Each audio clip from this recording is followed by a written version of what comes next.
Aux sources du fleuve, commence un voyage dans le temps sur les traces de tes oiseaux disparus.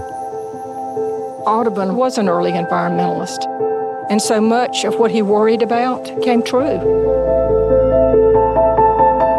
Tu prédisais, il n'y aura plus aucun poisson, les magnolias disparaîtront des forêts de Louisiane, des millions d'oiseaux seront exterminés. We have 10,000 plus miles of canals and pipelines that have been dredged through these pristine landscapes that once were prairies. They poison the soil, the air, and the water. Now it's becoming mostly marsh. You can't really live here. Many artists in this period recognized that there was something to be gathered from the wilderness and documented before it was lost.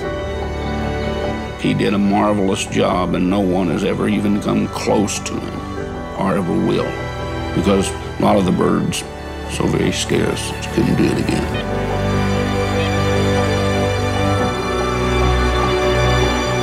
This is what happens when you don't take care of the wildlife and the natural lands. You will end up with extinctions. If it don't stop, our children might not live to be our age. Tu écrivais, si toutes les bêtes disparaissaient, l'homme mourrait d'une grande solitude d'esprit.